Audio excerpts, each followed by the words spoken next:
a very fine quality continental porcelain vase in the style of Sèvres. Not Sèvres. Oh, it isn't. No. Sèvres never made anything quite like this, but many people in the 19th century did Sèvres-style objects. At one time, I would have dated this probably in the 1860s and 1880s, but I'm now revising that. I think these are much earlier, and I think this is about 1830 to 1840. Would have been a pair originally.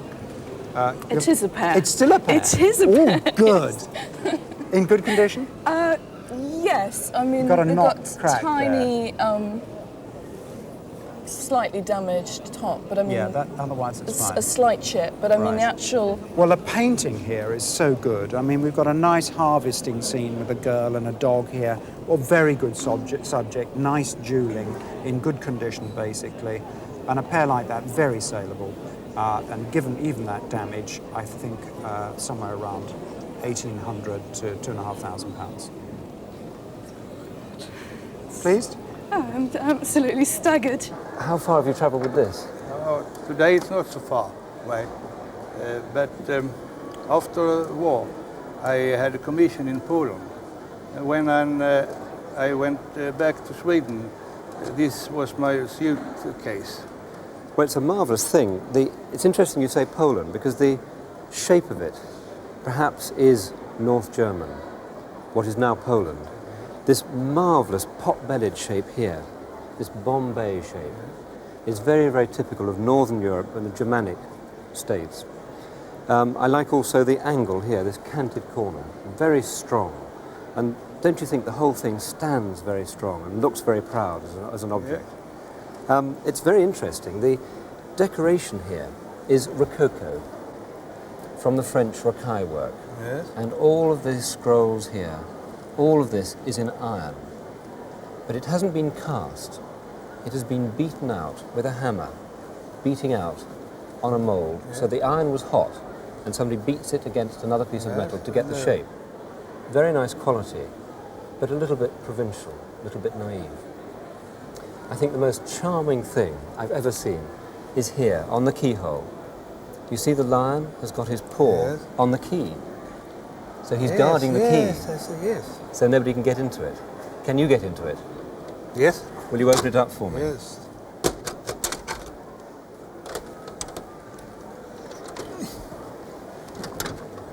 Here we go. Right, it's a marvellous interior. Very, very nice lock indeed. It's interesting because it's Rococo work again, but here you have what is known as Baroque work. The Germans call it Knorpelwerk. What? Knorpelwerk in German. It's a type of auricular decoration which you don't often see with Rococo decoration. And here's the date, Anno 1772. That's very late for this type of decoration. If I hadn't have seen the date, I'd have said 1750 at the latest. It's a marvellous box. You do see these in the 17th century, but they're normally rectangular and they don't stand up on legs on their own. This is the best I've ever seen. It's the most amusing and very decorative. The 17th century ones are worth £2,000 or £3,000, 20 to 30,000 crowns. This is later, but better. It's 100 years later. I think it's worth easily 100,000 to 150,000 crowns, at least 10 to 15,000 pounds. That's good. It's lovely, isn't it? Yes, wonderful. Well, am I to assume, since this picture has recently been reframed, that it's a new acquisition? Not to the family. It's been in the family for a lot of years. My grandmother told my mother that it was a Farquharson and that he was a friend of the family's. That would be my great-grandparents, and that the little boy is my grandfather. So when was your grandfather born? 1867 or thereabouts. 67, so 1877, 1880. So it would be painted about 1880. Yes, yes. But you don't know what the Christian name of this Farquharson was? No, that's all we know is that one sentence. And it's not signed, so... No. There are two Scottish artists called Farquharson of this period, both born in the 1840s. One in 1846 and the other one in 1840. And I must say I'm not quite sure which one it is, although my instinct is that it's by David Farquharson, who, this is much more his colouring. Joseph Farquharson paints sunsets and sheep in the snow, and is very famous for that sort of thing. Yes. David Farquharson paints landscapes, although his paint it becomes broader. I mean, it loosens up more, so who knows whether these family stories are true or not, or whether there's a grain of truth in them. But I certainly feel that this could well be by David Farquharson. And the reason I wanted to talk to you about it was that I just think it is not only a charming painting, but it's delightfully painted. Yes. And has a very Scottish feel about it. Yeah. Certainly those cattle down by the river ring a chord with me. David Farquharson uses this all the time in a lot of his landscapes. I see. Well, I think it's fascinating. I just think it's a lovely painting, and even if we don't know who's by, and we can't absolutely say it's by David Farquharson, Yes. it's a smashing thing to look at, and really that's what we're interested in. As for value, there's a little uncertainty about the authorship. So we can't say definitely it is David Farquharson. We can say it's a jolly nice picture. So let me say somewhere around £3,000. Very good. I actually like old toys. I like just to collect them, and I thought, well, I'd buy it for my son, who is now 14, and at the time he was only 3. Well, he was too young for it Yes. then. So what, did he ever play with it? Well, yes, he has put it out once or twice, but that's... Because it's actually in pretty good condition. It doesn't seem to have suffered too much from knocks and bangs, which is good, and you've got a lot of the sections of track there. But the best thing for me is that it's actually a very early Hornby train set. Really? Yes. I suppose the majority that we see on the roadshows tend to be the ones from the late 1920s and the 30s, and even some produced post-war. But this is one of the very first Hornby trains ever made. It was the first... Really? Yes. It was the first Hornby clockwork train set. Not the first, but from the first batch. Looking at it, it's very easy to see, if you were ever a Meccano fiend, which you may have been, I was certainly, that there are very obvious nuts and bolts here, which are part of the Meccano outfit. I mean, the nuts and the bolts, everybody will recognise from a normal Meccano set from that period. And of course, Frank Hornby started the Meccano business, and this was just an extension of it. And at a time when most of the toy trains that were available were tin plate and they were coming in from Germany, Frank Hornby made the conscious decision to make his trains types that could be taken to pieces, so constructional, if you like. And this particular train set dates from 1920, which is really jolly early. Yes. And you obviously didn't know all that, looking at the sort of shock horror on your face. I didn't realise it at all. Really? No. I hope that what I've said really hasn't led you to over-anticipate a high figure for it, because although from a historical point of view it's absolutely fascinating, lovely, and I can go on for ages about this, that and the other, but it does have a value, I would say, of between perhaps £300 and £400, which is not considerable when you find out, for instance, that there are Hornby locomotives from the 1950s, one in particular called the Princess Elizabeth, which fetches over £1,000 just as a locomotive. So although this train set is, from a train collector's point of view, a wonderful thing and terribly important historically, it doesn't actually reflect in the value. No, I think it's wonderful as it is. Wristwatches have become the new collecting fashion in the last few years, and this is possibly only the second one we've had on the programme in 10 years. So I've been waiting for an opportunity to tell people that it is now something that you don't throw away your second-hand wristwatch, you check it out first. This is in fact a Rolex, a model known as the Oyster model, with its original strap. This strap here is an expanding bracelet, and it's quite clear from the design of it that it's made in the 50s, probably somewhere between 1955 and 1960. The standard Rolex model like this second-hand is maybe worth £1,500, £2,000. But this dial here, this enamel here, with Poseidon in the centre, which is done to simulate Champlevé enamel, It's actually champlevé simulating cloisonné. Sorry, it looks like it's actually gold lines and cloisonné, but it's in fact a champlevé pattern. It was very rare, and it was done for only a few models and makes. And Patek Philippe used it, and Rolex used it. And I have never seen, well, only one other example of a Rolex with that particular dial. So without that, and I imagine actually that wouldn't be everybody's taste either. Yes. No, it is quite unusual. Now, it's also actually somewhat unusual for a man to have one of these in England, because it's very much a Swiss style. Yes, he bought it from an auction. A pawnbroker put it into an auction, and he bought it from there about 12 years ago. Mm-hmm. Can I ask how much he paid? £450. Well, there was one in New York sold not very long ago. It was a square one. Yes. And it made $37,000. Oh, gosh. Which is over £20,000. Now, I wouldn't promise that for this, but I'd certainly think about 15,000. Working with porcelain for 26 years, and I've never seen anything like these two figures. Oh. I've seen things that come from the same factory, but I've never seen this particular model. Do you know anything about them? No, Nothing at all? no. I like to see them when I go to an auction about 1 year ago in Yes. Helsingborg, and I buy it. And what did they call them there? Devil. They're devils, Yes. and they didn't say where they came from? No. Well, as you will know, you can look all over them, you won't find a mark. No. There's no mark, I look a long time. no mark on either piece. But they are signed all over by one of the greatest modelers of porcelain who ever lived, who was called Johann Joachim Candler. And he worked at Meissen. And he worked at Meissen, in fact, from 1731 until 1770-something when he died. And these he certainly made in about 1736.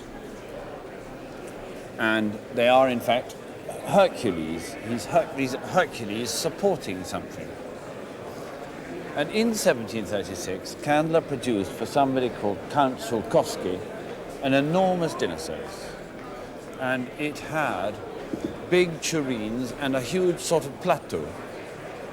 And on the plateau there were tureens and pots and things. And I think, and I say I don't know because I've never seen them. They, as far as I know, they're not in any book.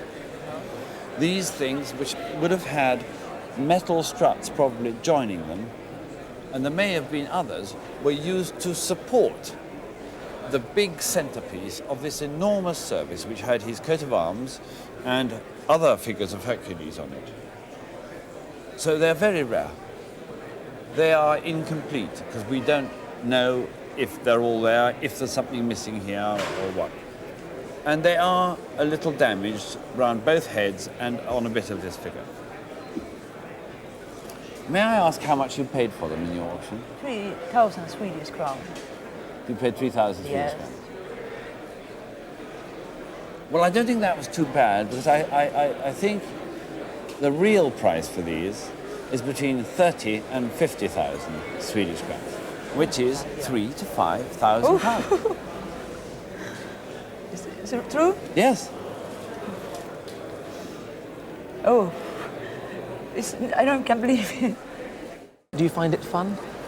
No, I think it's quite an ugly thing. I've never looked at it with a great deal of pleasure. So it's not anything you treasure at home at all? No, it hasn't really. It's been in various places, such as under the stairs and different places, and it's never been a thing that I would, oh, that is nice, I'd like to keep it. That's awful, because to me it's got so much charm. It's sort of a cartoon-like quality, I find, which so many of this sort of figure tends to represent. It's so appealing. It's the work of a potter known as, lovely name, Obadiah Sherratt. He was working in Staffordshire in the 1820s, and his groups are very typified by these high-score bases and the marvellous mixed-up scale of his portraiture. You've got little tiny sheep, and the figures, completely dwarfing the castle which they're supposed to be standing beside. I know of a couple of versions of this model. One misses out the sheep altogether, but they always have a tower on both sides of the figure. And here, rather amusingly, the second tower broke off during the making. But rather than scrap the piece, they went ahead and just cut it down, painted over it and glazed it, and so you wouldn't know, and it's no longer there. So you presumably don't think it's a terribly valuable piece? Well, no, I've never really thought of it as anything. It's just been there. And, recently, some incredibly high prices have been paid in sales for the work of Sherratt, his great groups of circus performers and local social history of Staffordshire, which many of these pieces represent, are seriously sought by collectors nowadays. And I can understand, probably find several collectors will be quite willing to pay £2,000 for this group. oh, golly Moses, I can hardly believe that. Well, when you think how I've looked at it and never even had any pleasure from looking at it, I find it difficult to... So it's a primitive sort of pleasure that, obviously, to me, I see it very differently to you. But I hope perhaps you'll now, after realising this, you'll look at it in a new light. I should cherish it, I should think, from now onwards. Well, this little painting is by an artist called Émile Auguste Pinchard. Did you know that? No, I did not. Well, he's one of those artists who's very little known. I mean, he is known, he is recorded, but not a lot about him. I noticed it's inscribed. Can you tell us something of the history? Well, that is a picture of my wife's great aunt, done on the banks of Lake Como. Yeah, so this is your wife's great aunt? Yes. Who is named Miss Allen? Yes. Now, she is from the family of the publishers, Allen and Unwin. Oh, right. Her great-great-grandfather started Allen and Unwin. One hopes that, in a way, or one would like to think that it may be a charming little love note, although she was probably quite young and he was about 50. He was born in 1842. He's French, in fact, and a pupil of a very classical artist called Gérôme.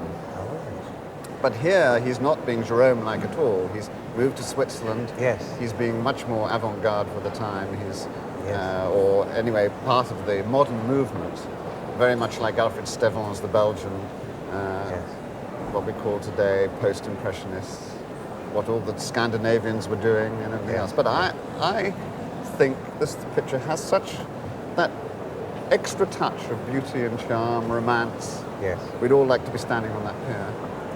Tell me, I've wondered for a long time, is it an oil or... The reason it's confusing is it's oil, but it's on card or paper. Oil takes on a certain quality when it's painted on paper, different quality. But I think it's absolutely beautiful, and it seems extraordinary, but I think one could buy a picture like this for, say, £3,000 or £4,000. Now, if Mr. Pinchard had a slightly different name, which was better known, we might be talking about £15,000. So it's not a very expensive picture. No, no, no. It is absolutely superb. Yes. The quality of the original piece of furniture is outstanding. And the condition that it survived in, as I say, is also outstanding. And I just would love to know where this has been all its life to have survived like this. It's an occasional table, for want of a better word, but I've never seen one of quite this model. You could almost call it an early Sutherland table with this very narrow profile when it's down. Yes. I mentioned the quality, and immediately you can see that the top is veneered in segments of this wonderful flame-figured mahogany. You can see precisely why it's called a flame figure as soon as you look at it. But the stunning thing to me, if we could just turn it over, just lay it on its back, I've got the back leaf, is that the back of the leaves is also veneered in exactly the same way. It's not quite such good veneer. No. It's not quite the colour and flame figuring of the top surface, but it's very, very good. Still see the sections. Oh yes, you can still see the segments of the way it's veneered, and you can still see that in places they have chosen quite a good flame figure. And on a lesser quality table, that would have been quite good enough for the top. If we could have it back on its feet and open it up, you can see it's supported on these beautifully shaped gates, one on each side. I think yours is that side. That's right. And it comes back, and they are stopped by lovely shaped blocks with a little stop. Yes. So you can't take it too far. And when it's out, it's quite an outstanding table. Well, I think it's very, very early Victorian, if not almost late Georgian or William IV. are the details. This gadrooning here is still very fine. It's not fat, heavy Victorian gadrooning. The feet are still very nicely carved. You've got the remains of a Regency classical decoration on top of the feet here. And all in all, I'm sure that it must be between 1830 and 1840. An outstanding piece of furniture. It's looking well for its age. It's looking very, very well for its age. This, by the way, is called a rule joint. If you Rule joint? Rule, R-U-L-E. Yes. If you imagine an old carpenter's rule, Yes. it's exactly the same. I've never seen a piece of furniture quite like this. I've seen plenty of good quality Victorian and earlier furniture, but never anything of quite this form or of quite this quality. And my guess is that in a sale, it's going to make, oh crumbs, £2,000, possibly more. I think I better insure it. I think you better if you haven't. This is part of a collection of watercolours and drawings by Frederick Cecil Jones, who was a Yorkshire artist. On the easel here we have a view of Beverley and of Pudsey, and here we have an industrial landscape, or partly industrial landscape, of a town which we think is probably Halifax. We're not absolutely certain. Other of the drawings are inscribed. What I like particularly about this one is the attention to detail, and also here is the rural landscape with the farmer ploughing his field, and then the kind of urban spread, and the train racing by under a viaduct. Yes. Now, can you tell me a little bit about how you came to have the collection? Yes, well, my husband bought them. We've always liked collecting paintings, but my husband bought the collection about 20 years ago from an auction. I think actually my favourite, and I believe your favourite too, is Yes, this that's right. wonderful view of Skipton Yes, it's beautiful. after a shower, and I think is quite remarkable. He was born in Bradford and taught in Bradford, and also he was a printmaker, and I think you can see that from some of the technique in his drawings. Yes, that's right. Pen work here and Yes. fine cross hatching, and lovely bits of local detail, and also you can see the walkers and various Yes. holiday makers amongst the normal townspeople going about their business. Now, I think we've counted up, and there's something like 40 in all. Yes, we have about 40. Yes. Yeah. Did you know how much was paid for them when you? I think I paid purchased about £20 for the whole lot. for the collection. And have you any idea what you think they might be worth? Oh, I'm afraid not. It's difficult, but I think probably together they would be worth something like £15,000 to £20,000 for the lot. Now? Yes. Now? Yes. Oh. You're somewhat surprised, are Well, you? yes, I mean, we've just had them 20 years, and that's just fantastic. I mean, Yes, we just love them, you know, it's just become part of the family, really. Well, it is an early microscope. I want to just have a look at it first of all. It's made of brass, obviously, and the turned piece at the top is made of lignum vitae, and the base looks as if it's made of ebony. And the decoration around the tube halfway up is actually made of ray skin, which is then sanded down very finely to give this wonderful decoration. It looks almost like a mosaic. Is there anything on it to tell me who might have made it? You've had it in your hands much longer than I have. I can't see a signature. There's only one thing, that there's a little drawer here, and Yes. under that there is a label. Right, that is interesting. I'm going to have to, I think, turn this upside down. And there is the, well, it is a label, but it's unfortunately nothing to do with the maker. McNamara, MD, Michael McNamara, MD, obviously a doctor. Interesting, the trade label looks as if it's certainly 18th century. And the microscope itself would be 18th century as well. It would be dating from perhaps as early as 1730. And it's of a type which is known as a Culpeper microscope. There was an instrument maker who was born in the 1670s called Edmund Culpeper, who was based in London, and he really devised this style of microscope. It should have this part should come up. Yes, it does. That's good. Oh, that's wonderful. Well, that's leather which has been tooled, and that is exactly what one would expect to find on a microscope made by Culpeper. It doesn't, because if anybody's been tempted to polish it or anything else, which is very creditable, because very often the brass looks a little bit dingy, so somebody has a go with quite a strong brass cleaner, and of course that ruins it. The mirror on the bottom has slightly gone, but the way that it's attached to the base is lovely with this sort of universal joint with the ball. It would have been made for an enthusiastic aristocrat who would have been he would have liked to examine things at his leisure as a fun pastime. And in the drawer here, there are some of the accessories that he would have used. This is a pair of forceps, and those would have been used on the bench of the microscope, which is here. And in the little drawer that you've got here, you've got a number of different accessories for this end, which is the objective end.